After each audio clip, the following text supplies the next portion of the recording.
करेंगे आपके किचन की। त्योहारों के सीजन में चीनी की मिठास थोड़ी कम हो गई है क्योंकि चीनी की कीमतों में भारी उछाल हुआ है। दिल्ली के बाजारों में तो महज एक पखवाड़े में चीनी की खुदरा कीमत करीब 17 से 20 रुपए प्रति किलो बढ़ गई है, जिसका सीधा असर अब आम जनता की जेब पर पड़ रहा है। मनी कंट्रोल की रिपोर्ट की माने तो चीनी की कीमत पिछले एक महीने में करीब 10% तक बढ़ चुकी है और रिकॉर्ड लेवल पर पहुंच गई है।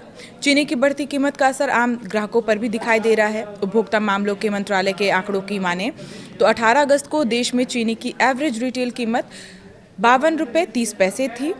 एक साल पहले इसी अवधि में ये कीमत 46.34 रुपये प्रति किलो थी। यानी सालाना आधार पर अगर कीमतों पर नज़र डालें तो चीनी की कीमत करीब 13% बढ़ गई है। बढ़ती कीमतों के बीच अब केंद्र सरकार भी सक्रिय हो गई है और चीनी के स्टॉक को लेकर नियमों को और सख्त कर दिए गए हैं ताकि इसकी कालाबाजारी ना हो सके। सरकार के नए आदेश के मुताबिक अब एक महीने में 10 मीट्रिक टन से ज़्यादा चीनी का इस्तेमाल या कारोबार करने वाले डीलर 15 दिन से ज़्यादा का स्टॉक अपने पास नहीं रख सकेंगे। नया नियम 1 सितंबर से लागू होगा और 30 नवंबर तक ये जारी रहेगा। सरकार का ये कदम बाजार में चीनी की उपलब्धता बढ़ाने और कीमतों को कंट्रोल करने के लिए उठाया गया है।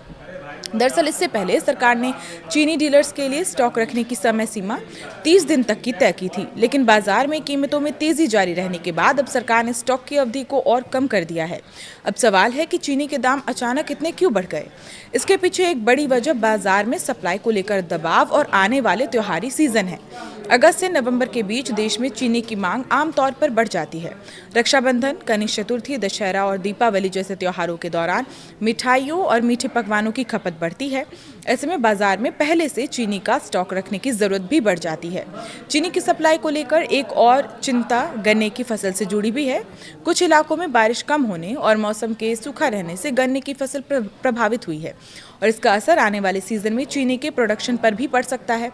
आपको बता दें कि सरकार इससे पहले भी बाजार में चीनी की उपलब्धता बनाए रखने के लिए कदम उठा चुकी है। अब नए आदेश के बाद 15 दिन की सीमा लागू हो जाएगी, यानी बड़े स्तर पर चीनी का इस्तेमाल या कारोबार करने वालों को जरूरत से ज़्यादा स्टॉक अपने पास रखने की अनुमति नहीं होगी। सरकार की कोशिश है कि चीनी बाजार में उपलब्ध रहे और जमाखोरी जैसे हालात ना बन सके।